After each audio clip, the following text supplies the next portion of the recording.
interested in going to Romania this summer for the mission trip, so plan to meet after worship for that meeting.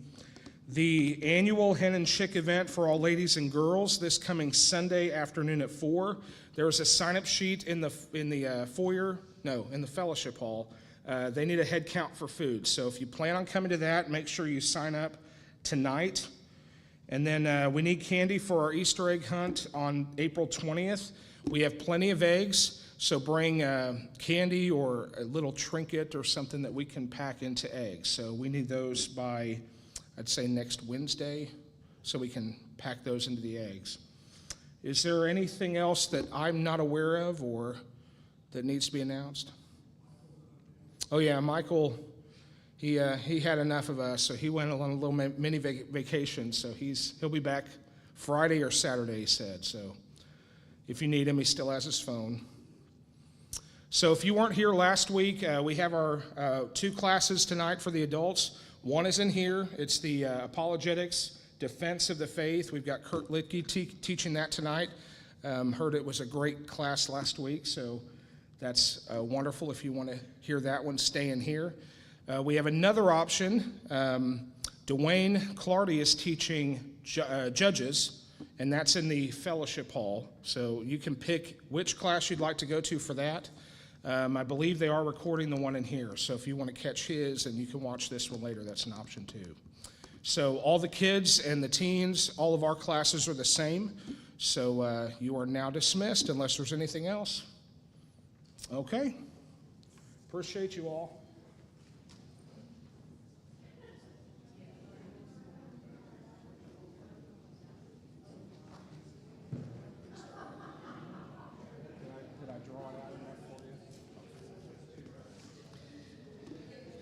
It is what it is. That's right.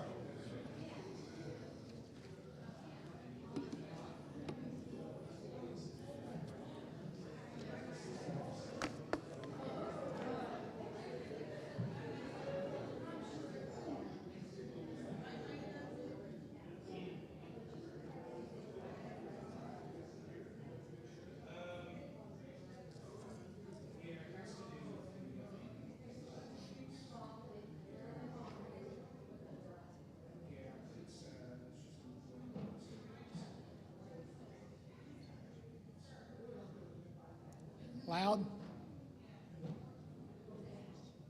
Now?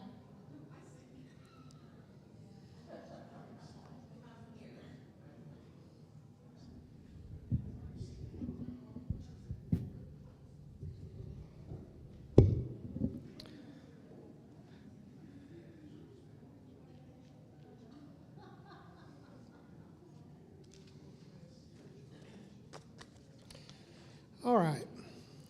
Let's see how this is going to work. Can you all hear me okay? Okay. One's in back. Can you all hear me? Well, there's one.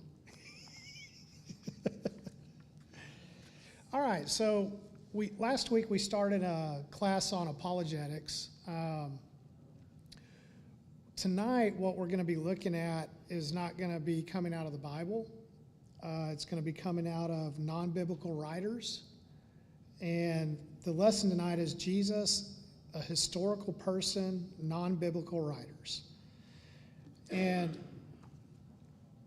for an introduction, I'm just going to read this because I think it's laid out pretty well. If it could ever be proven beyond doubt that Confucius never lived, Confucianism would probably survive anyways. That's due to the fact that Confucianism as a philosophy was not built on man, but rather was built on his teachings. And this is the case with all the so-called world's great religions, with the exception of Judaism and Christianity. Christianity is built on the person of Christ and his work in history. If it could ever be proven that Jesus was never alive in history, Christianity would collapse like a stack of cards. I'm going to stop right here for a second. That's the whole key to this. If you can prove that Jesus never lived, what does Christianity have to stand on? Nothing. So we obviously have the Bible, but now we're going to look at other writers that have mentioned Jesus that aren't in the Bible. So then before we begin to develop our methodology and show that the New Testament is a book that is reliable as a history book, we want to investigate, first of all, the historical factuality of Jesus as a real person in history. Christianity is far more than a philosophy, and it's not merely an ethical system. Christianity is a redemptive system. Christianity is belief in Jesus, that real person of history, as the Son of God who died upon the cross, carried our sins with him, and paid the price for our transgressions. Then was buried on the third day, was resurrected from the dead, and in that resurrection proved himself to be Son of God. And that one day he is coming again and will bring the entire world to an eternal judgment. So any investigation into the genuineness of claims of Christianity has to begin with an investigation of the historical factuality of Jesus as a real person in history. Apart from historical Jesus, there would be no redemption of the human race from its plight. So our aim tonight is we're going to show that there's ample evidence from 1st and 2nd century writers that did not write the Bible that mention Jesus to prove that Jesus was a real person. In the preview of the lesson, what we're going to look at is we're going to go over 5 pagan writers of the 1st and 2nd century. We're going to discover that there are at least 2 early Jewish sources which help to prove there really was a Nazarene called Jesus. And then we're going to learn that the New Testament must be accorded the same consideration as other writings of antiquity as to its authenticity in the recording of history. So the first thing we'll look at is the 5 writings from pagan writers and 5 witnesses from antiquity which give proof in and of themselves that there was a real Nazarene named Jesus. And the first one, his name was Thallus. And in about 52 AD, Thallus takes for granted the existence of Jesus when he mentions the darkness which occurred at the Lord's crucifixion. And I think that's interesting that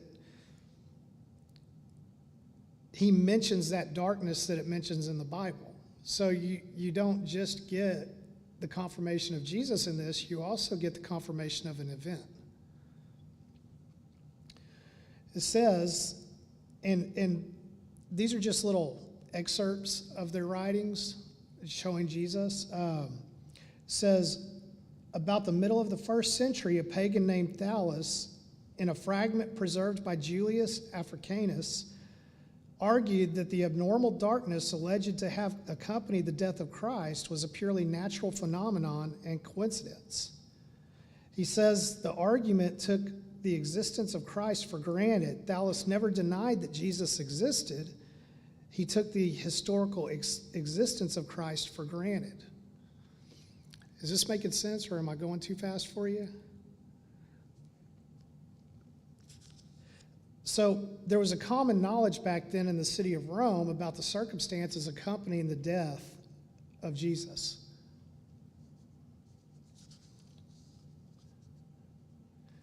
The second writer is Mara and I've never heard of this one. I can barely say the name. Mara Serpion. It's a manuscript in the British Museum that preserves a letter written sometime after 73 AD. It was sent by a Syrian named Mara Sirion to his son, Serpion. In prison at the time of the writings, the father pleads with his son to be wise by illustrating the folly of persecuting such wise men as Socrates, Pythagoras, and Christ. He refers to Pythagoras, to Socrates, and to Jesus, although he does not refer to Jesus by name. He just refers to him as Christ. The point is that by sometime after 73 AD, by the time that Serpion writing his son, was writing his son, Jesus Christ had already gained fame and stature equal with that of men like Socrates and Pythagoras, showing that Jesus was a real person of history.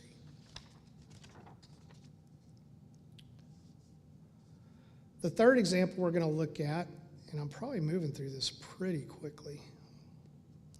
May do a QA afterwards. The third writer is Cornelius Tacitus. Usually rated as one of the greatest historians of Rome, Tacitus, born in 52 to 54 AD, at about the age of 60 while writing of the reign of Nero, and he reigned from 54 to 68 AD, told how the Christians were made scapegoats for the great fire of 64 AD. And it had been rumored that Nero himself started the fire in order to gain glory by rebuilding the temple, or by rebuilding the city. Consequently, to get rid of the report, Nero fastened the guilt and inflicted the most exquisite tortures on a class hated for their abominations, called Christians by the populace. Christus, from whom the name had its origin, suffered the extreme penalty during the reign of Tiberius at the hands of one of your procurators, Pontius Pilate. So, to the pagan Tacitus, the name Christus was more than likely a proper name. Tacitus was in good position to learn of Christianity, being governor of Asia in 112 AD. Fourth example we're going to look at. Plinius Secundus, which that's another one I just can't pronounce. They had crazy names back then, didn't they? Or known as Pliny the Younger. Pliny, governor of Bithynia, often wrote to the Emperor Trajan asking his imperial advice on how best to deal with the set of Christians, which according to him were troubling his province. One letter about 112 AD reveals information he extracted from some of the Christians by torture. He said they were in the habit of meeting on a certain fixed day, before it was light, when they sang an anthem to Christ as God, and bound themselves by solemn oath not to commit any wicked deed, after which it was their custom to separate and meet again and partake of food, but food of an ordinary and innocent kind. The innocence of the matter seemed to perplex the governor sufficiently to write to the emperor about it. So we have yet another testimony from an imperial appointee in the network of the Roman Empire that there was a historical Jesus.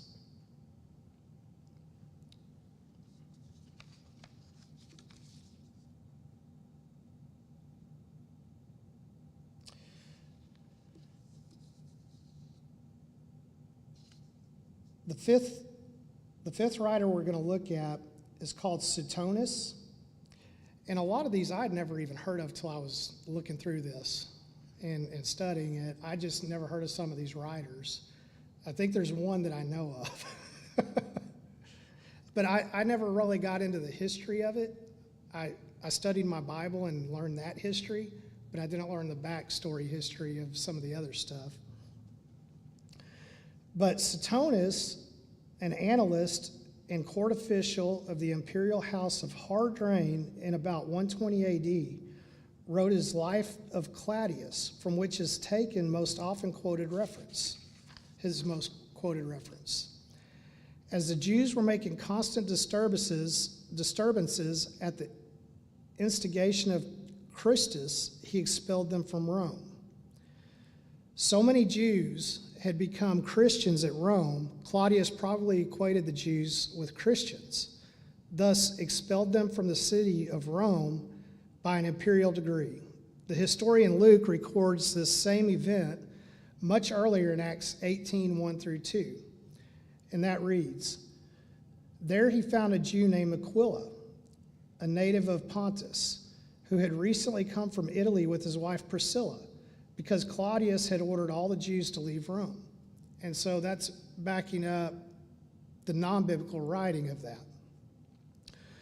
This evidence, especially in company with such a historian as Tacitus and Roman officials of the stature of Pliny the Suetonius, make the historicity of Jesus of Nazareth as certain as that of any outstanding figure in antiquity. So here we have 5 witnesses from pagan sources. They tell us of a real historical Jesus. They were men of stature. And Pliny of Suetonius makes the historicity of Jesus an undeniable fact. There's also 2 early Jewish sources that we're going to look at today.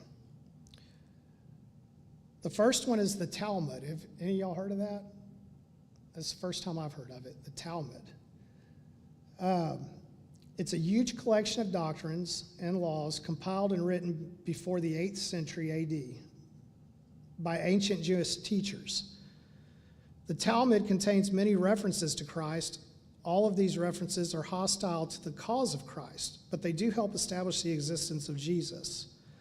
Some 80 times, the historical Jesus is taken for granted in these writings. According to these writings, Jesus of Nazareth was a transgressor in Israel who practiced magic, scorned the words of the wise, led people astray, and said he had not come to destroy the law, but to add to it.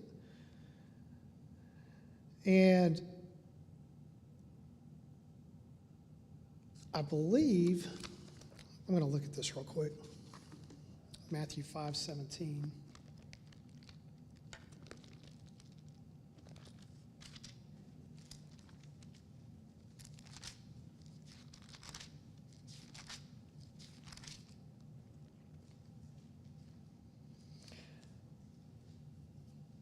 So this is the scripture they just quoted, Matthew 5:17. Do not think that I came to abolish the law or the prophets. I did not come to abolish it, but to fulfill.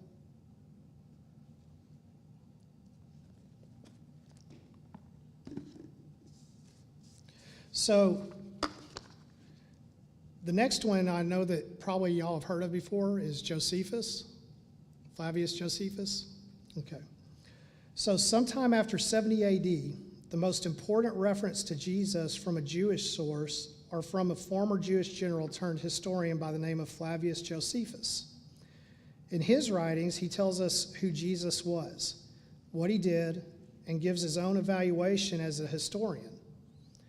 He writes of many of the outstanding persons we read in the New Testament: Pilate, Quirinius of Syria, the Caesars, the Herods, the Pharisees and the Sadducees, Annas, Caiaphas, Felix, and Festus.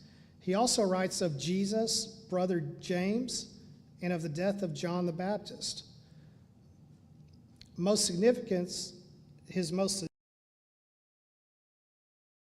Jesus.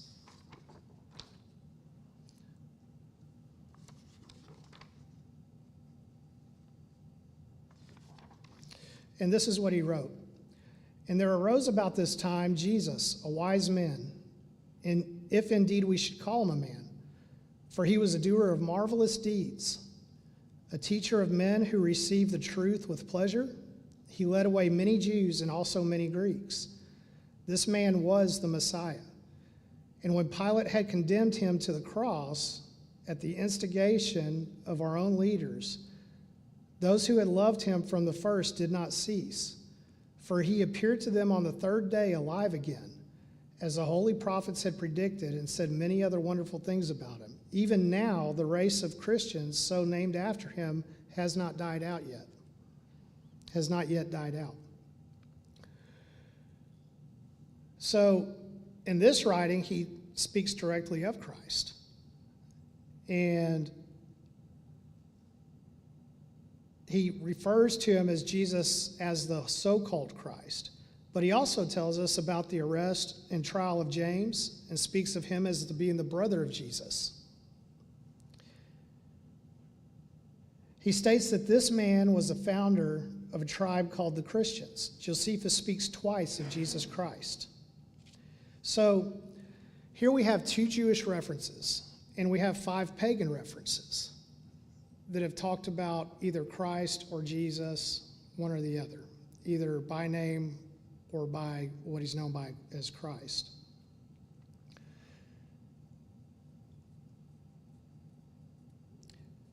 Having gone over, and this is what one person wrote, having gone over both pagan and Jewish sources, whatever else may be thought of the evidence from early Jewish and Gentile writers, it does, at least for those who refuse the witness of Christian writings, establish the historical character of Jesus himself. And he observes some writers may toy with the fancy of the Christ myth, but they do not do so on the ground of historical evidence. As far as these people are concerned, there was a real Jesus of history. Now, looking at this, the New Testament would be totally adequate to prove the existence of Christ, that he was a real person in history. Whatever reasons may be given for receiving the testimony of Josephus or Tacitus or any other writer from antiquity as a reliable history must be equally applied to New Testament writers. So if we're willing to look at anything outside the Old Testament or anything outside of the Bible, we need to be willing to look at this as just as historical, as a historical document, a part of history, not just a book of myths out there. These are things that really happened. This is the history of the world from day one. And a lot of people just, they don't tend to recognize that or don't want to. All of the New Testament writers were contemporaries of Jesus. They all knew him. 4 were eyewitnesses, 3 accompanied Jesus throughout his ministry, and all of their writings are in remarkable agreement and continue to stand the test of genuineness and historicity. If the New Testament documents were the only single source from antiquity which presented to us the life of Christ, that would be more than sufficient proof of his historical reality.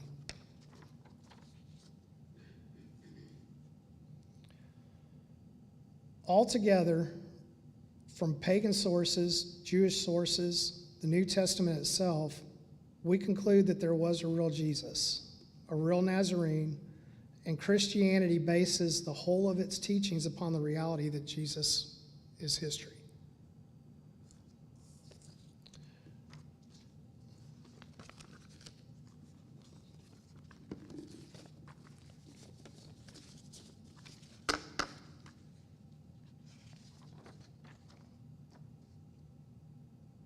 When I taught myself at home, it took me a little bit longer.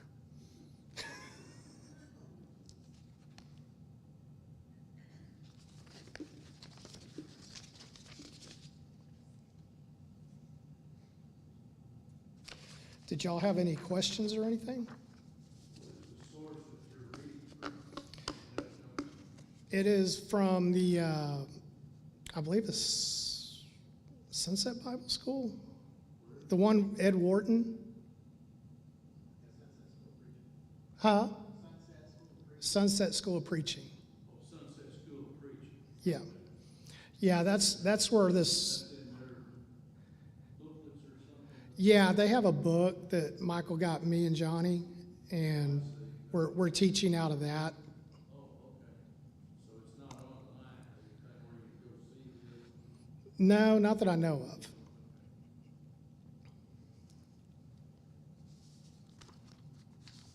Were there any other questions?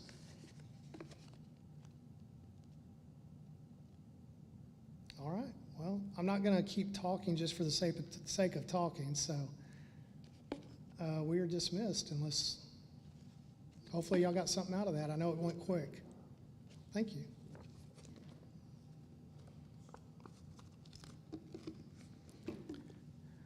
We got about 20 minutes before everybody's out.